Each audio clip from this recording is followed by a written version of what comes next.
What's up? It's your boy, Eric Stackz, from my rap mentor. And for those who don't know me, I'm a rapper and a rap coach. I specialize in branding, teaching rappers how to rap, so on and so on. But today, we got a special guest, man. Hey. One of the fellow Hot Team members. Hey. Introduce yourself, man. ICJONEZ from the V, repping GODA. IC Jonez, Las Vegas, Bug Guy Situations, Bug Guy Records, you know what it is. Yeah. So I'm pretty sure for those who haven't seen the show, I know you've seen the show. But for those who haven't seen it, it's pretty much I like to bring on entrepreneurs, people of social media people, business people, whatever, and I like them to share like their journey, where they came from, who they've been with, with the newer, assuming like when you was a younger artist. So okay. When we talk, we want to assume that everybody is up and coming artists. Okay. That's just started. So by that being said, tell them where you're from. Well, first tell them where to find you at. They know where to find you. Every Wednesday and every Thursday, you can find me right here on hot7025fm.com. You know what it is, man. Wednesdays at noon, Vegas Driving Artists Radio. Make sure you tune in. Your lunch hour will never be the same. We up now, not later, but right now.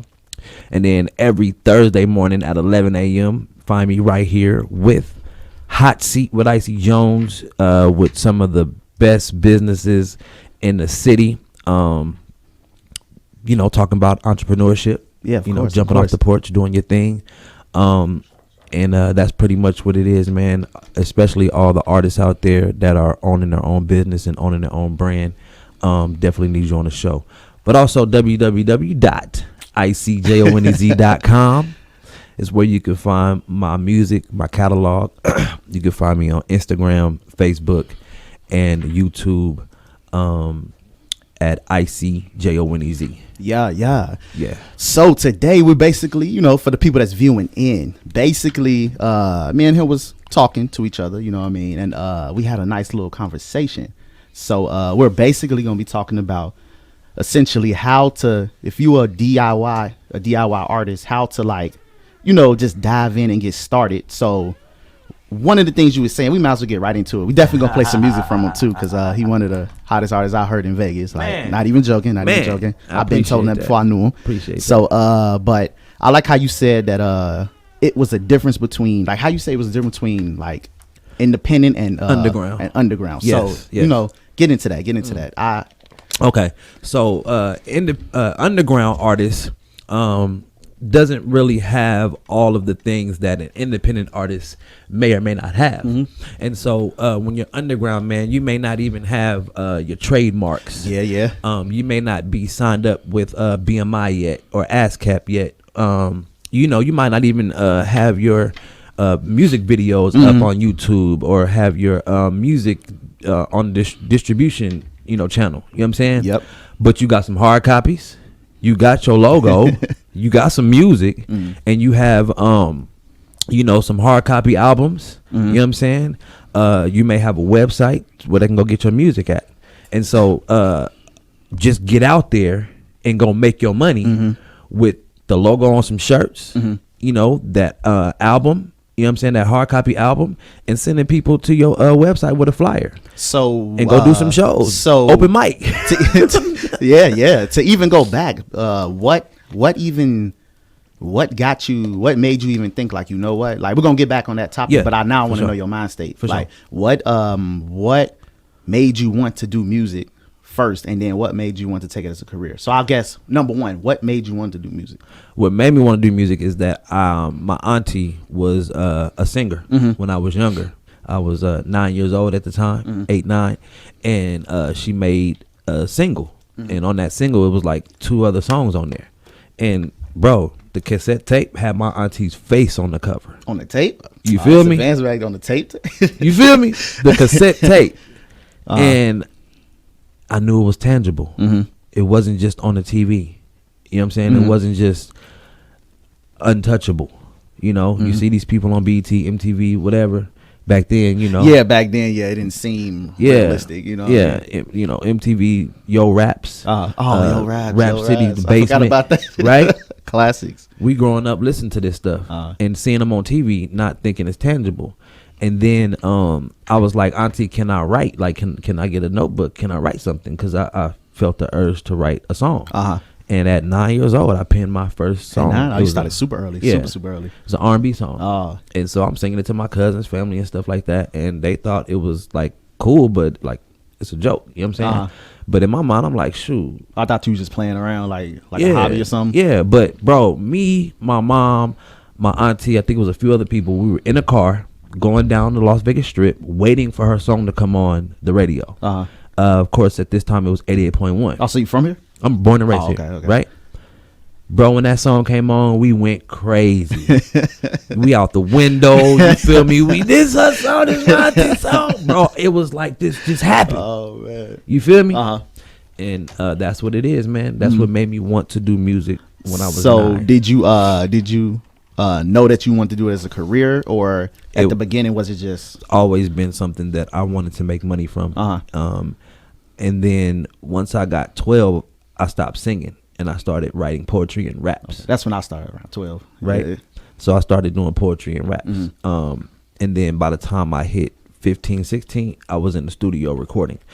Between 12 and 15, though, I was in my garage playing the record button on cassette. The little trap. You feel me? And me and my partners would be beatboxing, making raps. You feel me? And that was my first experience of recording. And then by the time I hit 15, 16, my partners in high school had a studio at home. Like a good one? Okay. And bro, I went over there and I, recorded my first rap song. It was just me. Then I ended up getting others on it that, wanted to rap at that time. And then we made a whole song together. I remember that chorus. Was it good? Bro, I think so. You know what I'm saying? If I look back on it now, probably not. It like decent for that time? Yes, decent for that time. That's a good word.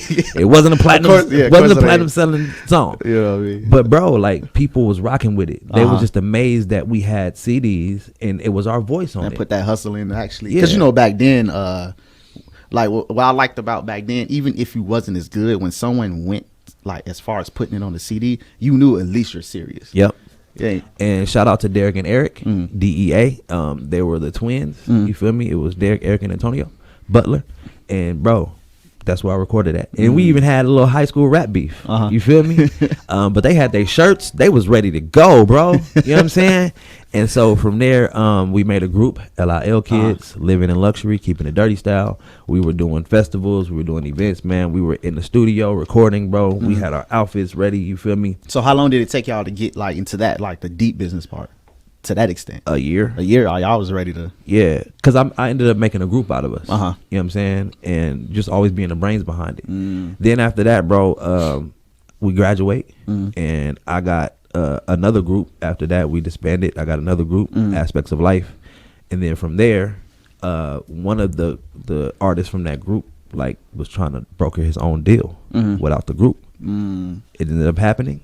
He got signed to a local label, and bro, he like blew up on a regional level. I mean, in the city, he blew up, and so there, everybody's like, "Why are y'all not together? Like, why didn't he bring y'all? Why are you not on the album? Like, even on the credits, the special thanks, my name was spelled wrong." You know what I'm saying?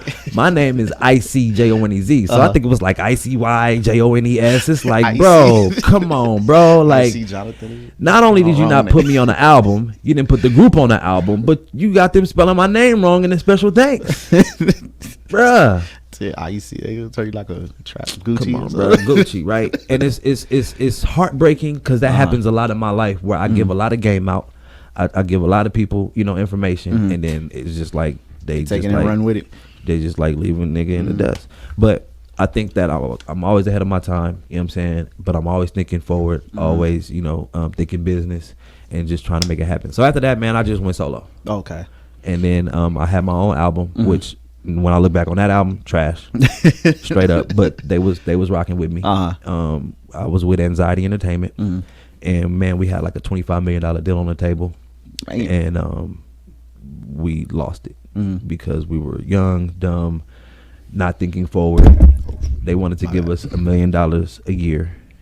We had an actual meeting downtown in the Bank of America, and we were all there. We all had our own separate things going on, but we were under one big umbrella. It was almost like Rockefeller type, you know, being signed with Def Jam, but we had our own things going on. And the owner of Anxiety said, no, we're worth more than $1 million a year. We need more than that to fund all these ideas. And it wasn't that they were going to give us $1 million a year for 25 years. Yeah. If you can show that you doing something good with this $1 million in good faith, then we'll give you probably 5 next year. Oh, okay. I see what you mean. But that ain't how we was thinking. So of course I would have took it, but I didn't have to say so. Yeah. And so we lost $25 million. Oh man. So from there, I ended up being like solo for the rest of my career. Of course, I had a label, Singing Scholar Music Production. Shout out to everybody that was, you know, allowing me to be their CEO, be their leader. And I actually had the owl before Drake did. Oh, you did? Yeah, Singing Scholar Music, man. Drake stole your owl. We were the night owls. But his owl is like straight, but I had like the baby blue bandana around the face. He was like sitting on a diploma. You feel me? And oh, that's cool. That's cool. He had like the high eyes, like, because you know owls' eyes are big, so he was high. And then I had him with a graduation cap and a tassel, and we started in 04, so I had the tassel say 04. So you know we was great, you know, and we teamed up with my cousin's label, Team Presidents, and man, we was rocking for a minute, and then it became issues. Then people thought I was, I guess, too big headed, or he run everything and this, that, and the third. But really, still to this day, I'm the only one that really do this because I really took it serious and I wanted to know the business of it. So I was trying to give good business. So speaking of the business part, what made you want to? Because a lot of artists, I very rarely, like we was talking on the phone, I very rarely hear artists that even wants to know about the business. So what you think? What was the thing that you thought that drove you to want to even know the business to that extent, like to the extent you know it? Knowing that money is to be made.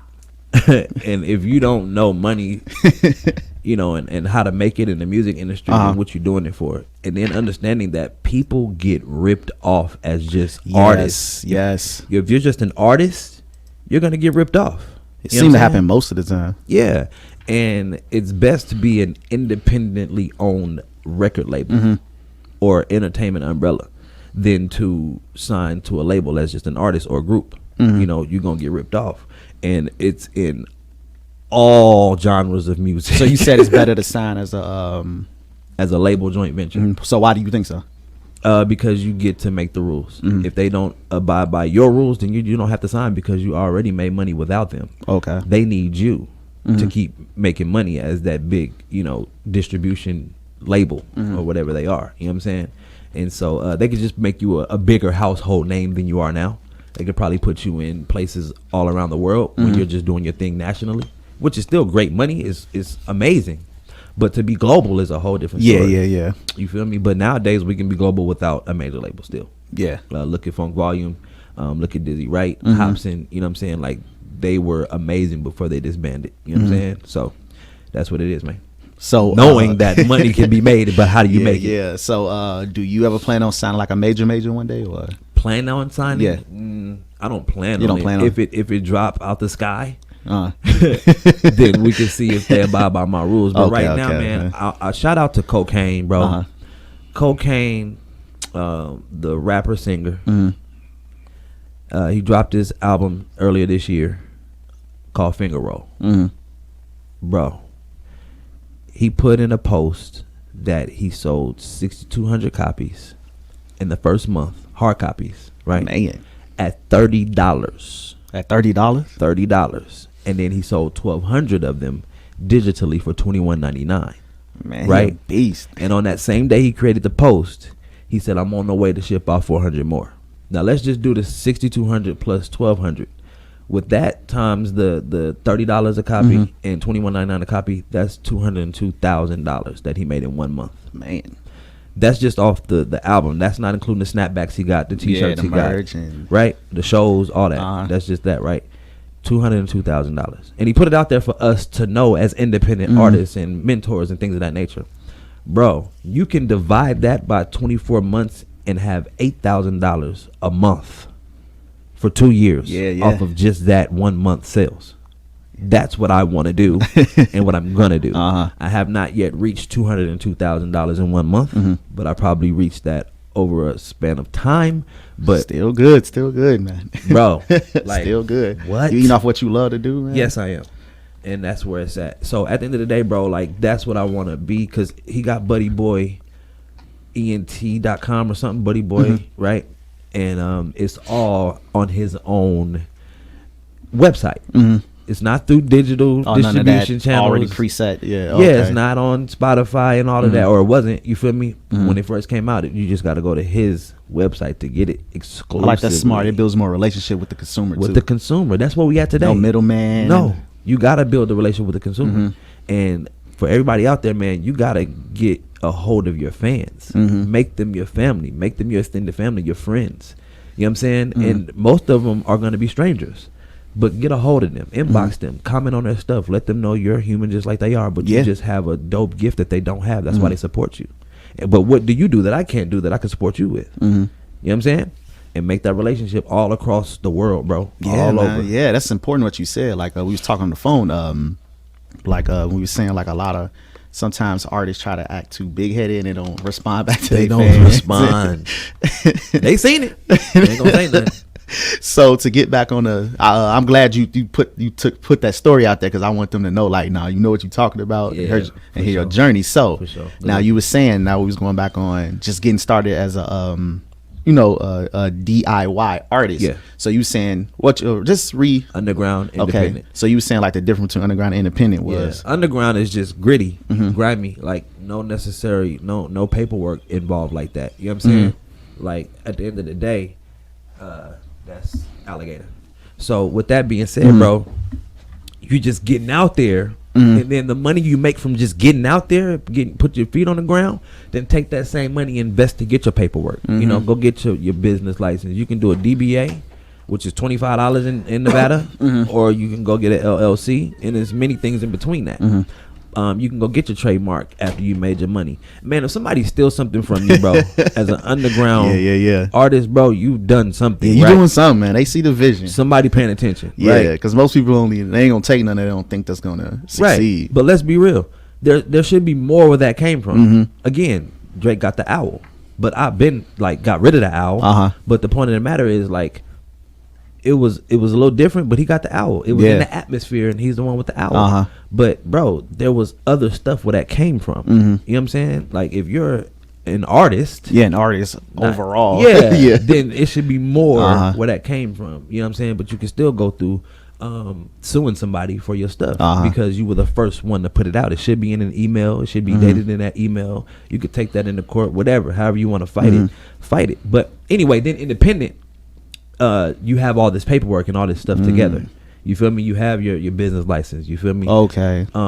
You have your trademark stuff. You have your publishing. You have your songwriters from a PRO, which is a performance rights organization, BMI ASCAP. You know what I'm saying? You have things in order, like structure. Oh, that makes sense. That makes sense. Yeah, because it's like being an entrepreneur. Okay, yeah. So like DIY is more like you just like raw and just you, but like it seemed like okay, independent is like you're basically taking that first step to like behave like a label in a sense. Okay, as an entrepreneur, as a business. Why you think I never thought to split it up? No, I actually like that. I never thought to split it up in my mind. I always knew there was a difference, but why you think no one in the music industry even put a difference? Because you know, like I know you watch a lot of interviews and stuff, and they be like, yeah, I'm independent, but you be looking, I know, you know, like, yeah, you're independent, but you're connected to a bunch of they come off as if like they're just doing it themselves. And I think they confuse the consumer. So do you think they do it on purpose to keep that illusion, or what? Yeah, of course. Why don't they split it? Because I always knew it was a difference. No, of course. So why don't you think they? Because you don't want everybody to do this. But everybody can eat. I mean, once I'm done listening to Nipsey, right, I'm gonna go listen to Lil Baby. Once I'm done listening to Lil Baby, I'm gonna go listen to, I don't know, Big Crit. Right? You know what I'm saying? Like, I'm not just gonna be listening to Nipsey all year, every day, all day. So all of them are getting a fraction of a penny from me. from my streams that I'm giving you and my downloads that I'm giving you. There's more than enough money for everybody. Because I noticed, like, I know it's a difference, but I've never heard anyone that was independent, like, ever split the difference. They act as if, like, they're so independent, like they doing it completely, like. Yeah, so I noticed that. So I like how you telling the audience you're splitting the clear cut difference. So it's okay to be underground because that's the trampoline, that's the catapult. Okay.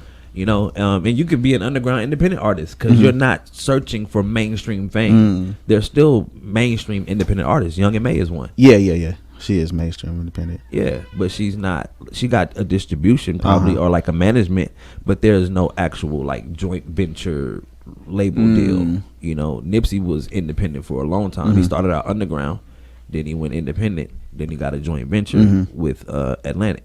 Feel me? And they made him a global superstar. Yeah. Why do you think like a lot of like artists just starting off? Why do you think they let like not being able to get the paperwork and the logos? Why do you think they let them hold them back? Because they see everybody else with it, or they think everybody else got it.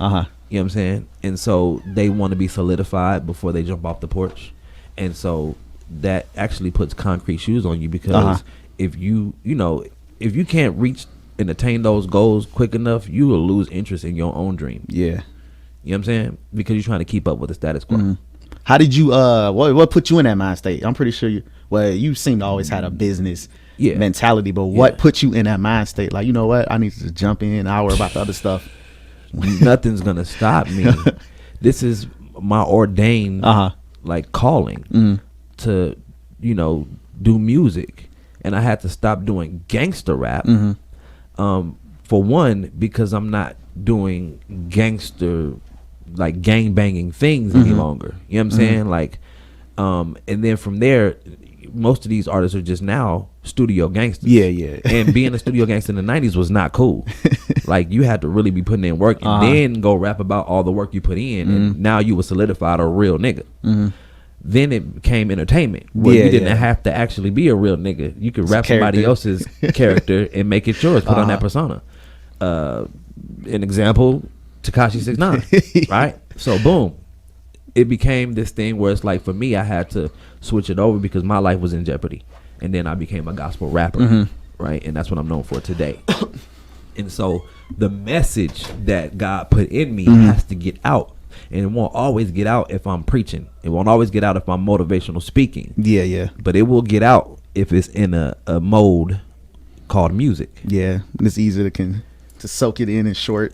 Yep, and it's easier to digest. Yeah, it's perfect for today's climate too, with people having shorter attention spans. So you can get your message across in a more efficient. Yeah.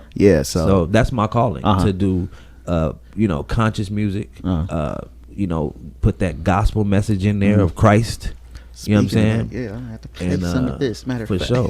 But also to put that message in there of how to make money from your music.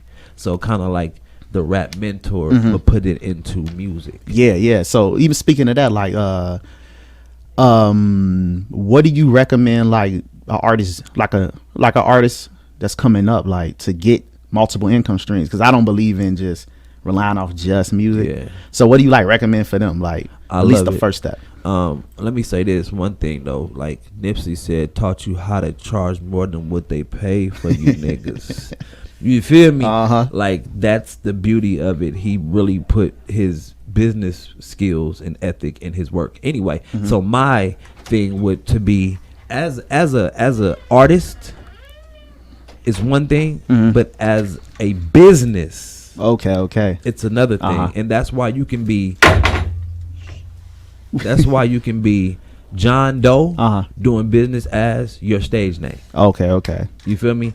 Or John Doe doing business as whatever your stage name in records or ENT, right? And so once you become a business, now you say, well, I have a merch line, right? So it's like this. You go artist, music, there's multiple streams. Right? And so you got what's the word? Digital distribution. Yep. You got hard copy distribution, right? You got YouTube distribution. like views and subscribers, right? All right, that's the music part. But now you can have a merch line. So whatever the name of your album is called, you can put that name of the album on several different products. Oh, I never thought of that. I never thought about that. It's a merch line, That's right? Smart, that's smart. Or you can take the certain songs or even a single and make it a merch line and push the hell out of that single with the merch line. Okay. You could take certain lyrics from your song or album and put it on different products, and now you're selling the merch. Your lyrics on merch, right? And so this is your language that you're now selling. So that's another route. And then touring. You can actually do a local tour. You know what I'm saying? And you can hit several different spots in a certain time. So let's say I live all the way in Henderson. Well, I'm not going to Centennial Parkway to come see you if I'm really not rocking with it like that. Yeah. But if you came over here, then I'll be there. Well, that's at least 2 shows. Yeah. Right? Then you can go do North Las Vegas. Then you can go do Summerlin. Then you can go do West Las Vegas. Once you do that, you feel me? And this is just open mic stuff. You've actually accumulated some money and some fans. Yeah. And I ain't gonna get into like what you can do at the show to accumulate more, right? But that's how you can do it. But then also you can do an open mic tour. If you can fund your own open mic tour, you can get a bag locally. Selling out the trunk and doing different things like that. Even get sponsors for your stuff, and then go on an open mic tour across the region. You can just go across the West Coast, wherever the open mic's at, get there, and then accumulate fans. So the next time you come back around, you got your own fans to come to this venue just for you. Hey, that's some game, man. That's some game, man. Let me stop. Yeah, don't stop. People get mad. You giving out too much game, Icy. Got to charge and keep good. Some more. Put this in a little content locker. But yeah, I'm gonna play some of your music though, man. I definitely mess with your music, man. So, hey, man, I thank you for that, bro. Let me play some of this. What is this? I got a track that came out today, y'all. Yeah, tell them about it. Last week I put out Zone Out, which I went crazy on the second verse on purpose. I wanted y'all to listen and get to it. Zone Out. Thank you everybody for tuning in and listening to that and giving me great feedback. But today I dropped a new track called OTM. Stands for Out the Mud. I named it OTM because there's several other songs called Out the Mud. However, I abbreviated OTM. So when you put in OTM Icy Jones, only I pop up. Out the Mud, man. Let's do it, bro. And get it. You'll understand the Out the Mud meaning after the song.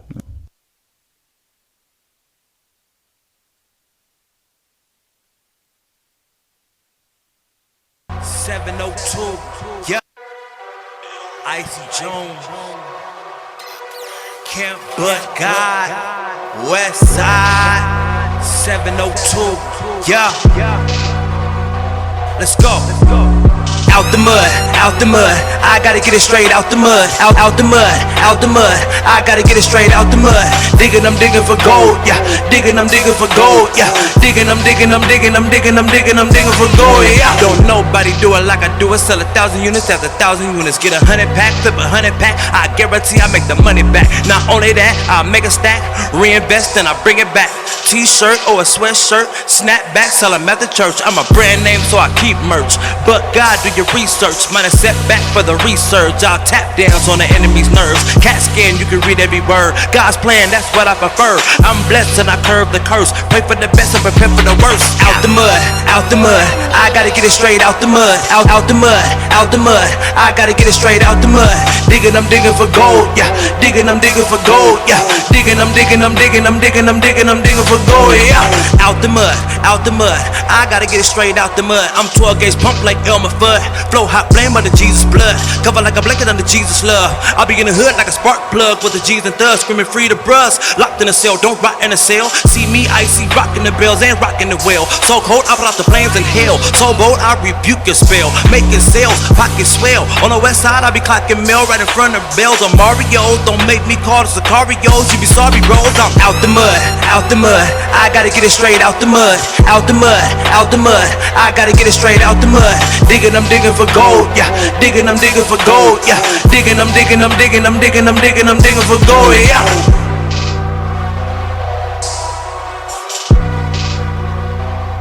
Work on the way home, whatever, man. Let's get it popping. Out the mud.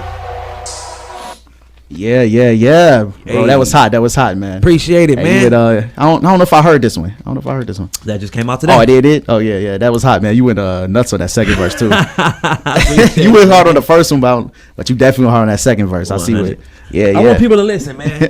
You know, if I go hard on the first verse, you be like, man, rewind that. No. What I like about like a lot of the music I heard from you, like, you know how to get a message across, but it's in a more digestible way, and like, you know how to keep the song good while still remaining lyrical and still getting your message across. So it's a nice balance. So Thank I like you, bro. that. I appreciate like it, that. you know what I mean? Yeah. So tell them where to find it at. Man, it's streaming everywhere, man. It'd be nice if y'all go to Spotify, though. You feel me? Spotify is one of the best places to be, man. And then, of course, you can go on YouTube and listen to it as well. You know what I'm saying? We want to get those downloads up, though. You feel me? So let's try to download it, man. It's only like 99 cents, around 99 cents. So it's on Google Play and Apple Music and everything. So I'd rather people download it than stream it. You know what I'm saying? Yeah. We make more money that way, but it's up to you how you want to digest. Go download that. Stop playing. Go download that. And my album will be dropping in December. As long as these distribution, you know, who I go through for distribution, clears everything, it will be out in December for sure. It's called Gospel Trap Music. Gospel Trap Music. I like that. Appreciate it. I like man. that. I like that. It's hard. Yeah. So but yeah, like you was giving a lot of game on that on the about the touring and all that. So yeah, that's a nice little way to get it started. So Yes. just I don't know, like what else would you recommend like DIY artists to do as far as like changing their mindset? I think that's another thing too. I honestly think a lot of artists need to start behaving more like a businessman or entrepreneur. Yes, so was there certain books you read to like sharpen your mind? No. Or I read articles and I watch documentaries of like musicians and like hustlers. I like watching like drug cartel or like, you know, dope boy documentaries because the music game, especially the rap game or whatever, is like the drug game. So that's why, you know, because I came from that. So now I don't sell drugs. So what I can do now is my $10 rock or $10 dime sack is now my $10 copy of my album. You know what I'm saying? Yeah. That $20 sack is now, you know, my t-shirt. You know, that bundle package, that pound or whatever, is like my whole little product package. You feel me?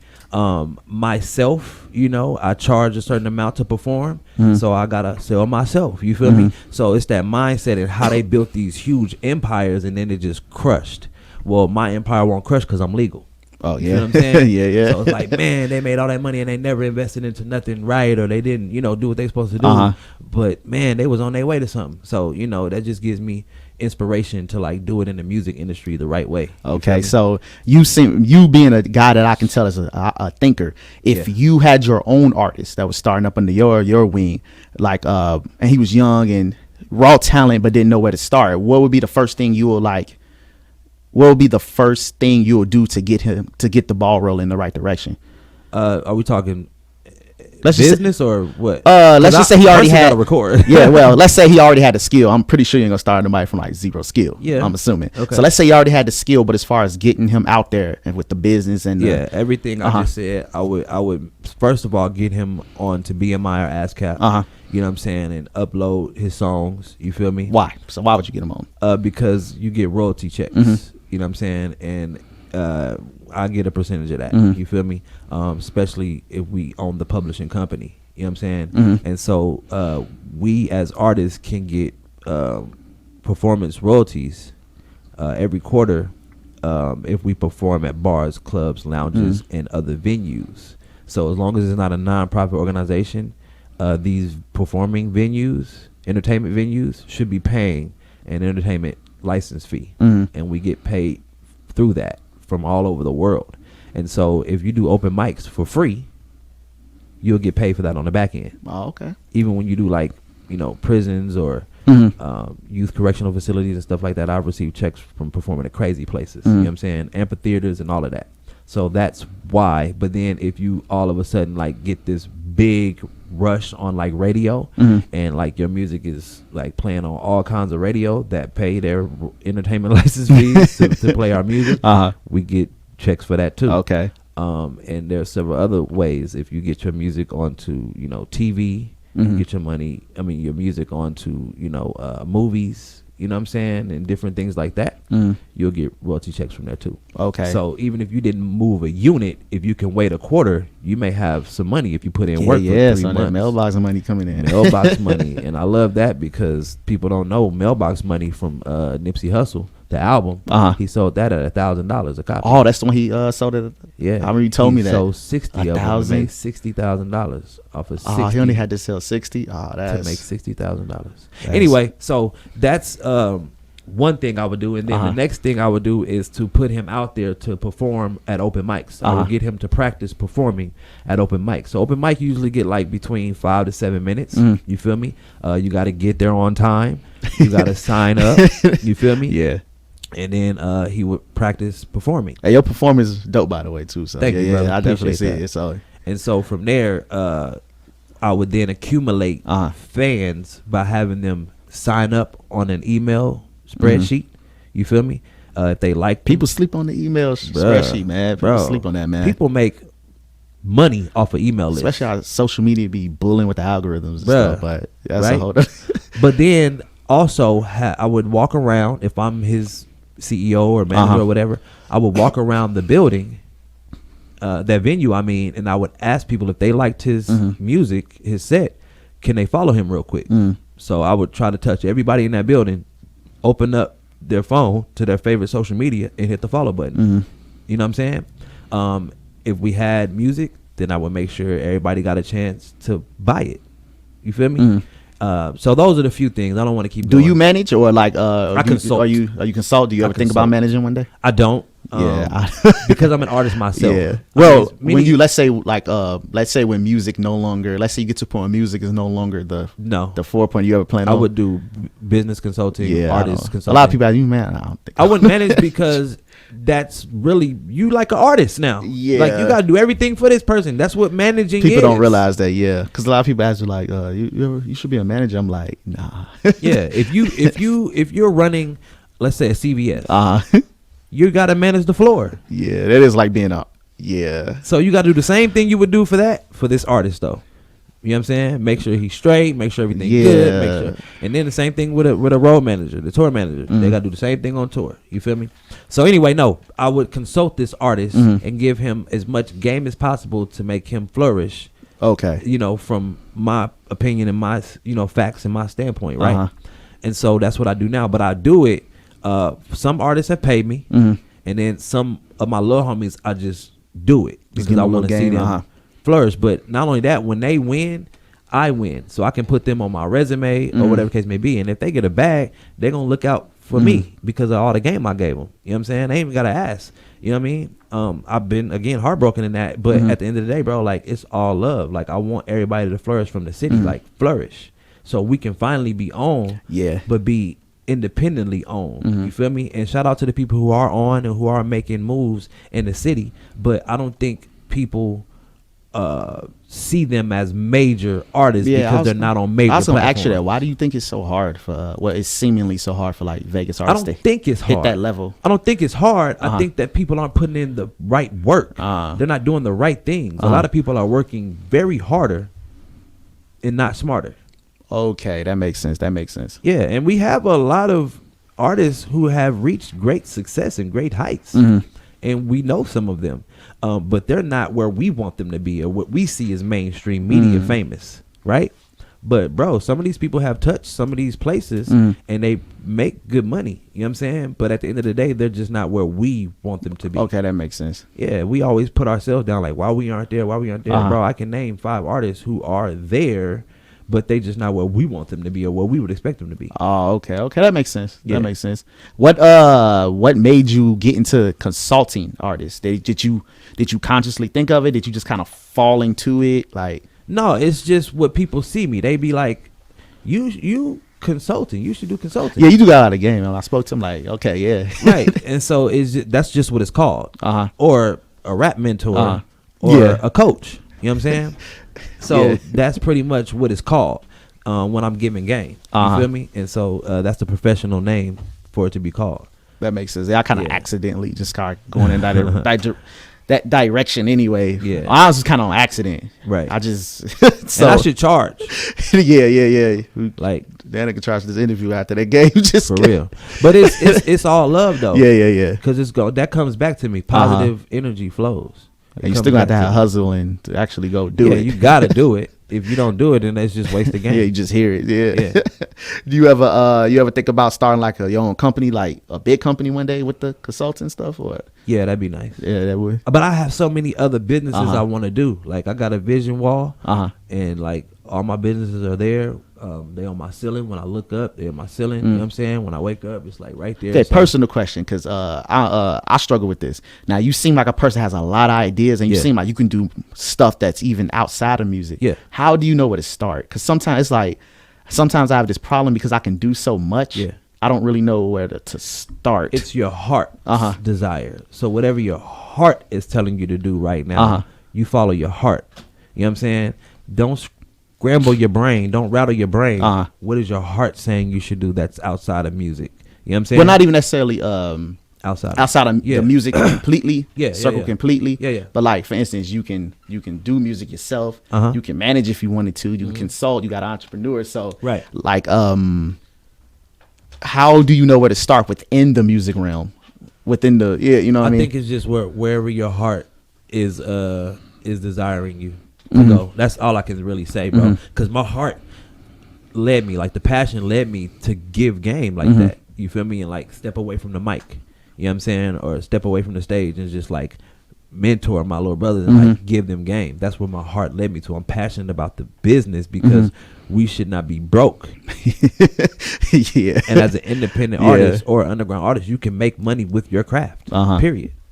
Yeah. So yeah, you got a point, man. I think I'm just naturally like that. I just naturally like helping people, so it kind of fell in line. So let me ask you another question. If you didn't do music, what would you be? If you wasn't an artist or I'd probably be a business owner. a business owner? Yeah, like I probably would have, opened up my burger company. You know what I'm saying? Which will be coming, but like I make a dope burger. And when I did that for the community, man, people came and sold me out. Like they bought my burger. You can do know what I'm everything, man.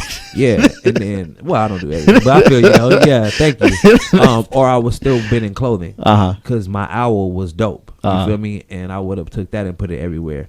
My name is dope, like Rodney Ishmael Jr. Like I would have took my signature and been Tommy Hilfiger. You feel me? Something in fashion, but I'll definitely be an entrepreneur still, because I can't stand working for nobody. Where did you get this mentality from? Was it on? Is it just? It's born in me. It's genetic. My great uncles were all business owners. My grandfather on my dad's side, his dad, ran the church. You know what I'm saying? Which is a 501c3, which is still a business. You know what I'm saying? So that's where I got that from. Like without even knowing that they did that, it was just genetically in me to run my own business. Yeah, I'm always I always ask people that because I don't know why I think like this either. I don't even know why. I can't even tell you why. Yeah, I don't even know why. Every time I ask somebody, I always say it was just kind of embedded in you. Yeah, because it ain't on you. Yeah, It's in you. yeah. Another great thing and a great tool is to get an assistant. An assistant. Yeah, because everybody. So speak about that. Speak about that. Well, everybody think they need a manager. You know what I'm saying? And like, nah. Like if you ain't got nothing to really manage that you can't manage yourself, then you don't need nobody in your pocket. If you can get your wife or your girlfriend to really manage your schedule and like tell you where you need to be, you know what I'm saying? Like whenever something comes to you and it's something you need to do, you need to text her and let her know. Hey, I need to yada yada yada. Hey, I got to do this today. I got to order my shirts tomorrow. I got to take this off my check. I got to go here and do this interview. I got to be there to the studio. And then she'll be happy because she know your every move. She know where you at and what you doing. But she's going to remind you because she reminds you about everything else. Yeah. Our flight is at this time. We're having dinner tonight. Or what do you want to eat tonight? Like it's always your wife, right? Bills and everything, right? So why not involve her in? Shout out to all the wives. Shout out to my wife, Vanessa Ishmael. Love you, baby. Shout out. My baby mama. See you too, Rima. You on here? I pressed that like.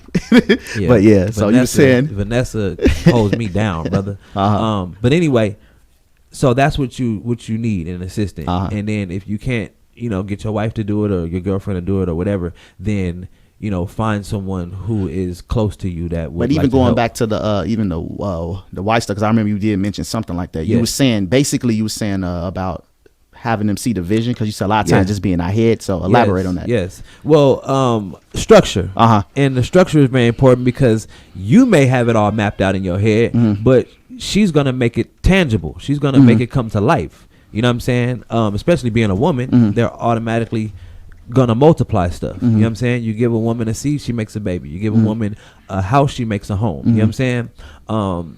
Even when you give women like shirts and stuff, they'll cut it and make it, make it look pretty and dangly and dazzly, whatever, right? But you give her your vision, she'll structure it. She'll put you in the right position. Like my wife got spreadsheets for me. She's been in my meetings for me. You know what I'm saying? She'll make it happen. You know what I'm saying? So take it out of your head and discuss it with her. Let her know where you want to go. And then she'll probably pull out your budget for you. Well, this is how much we can afford this month.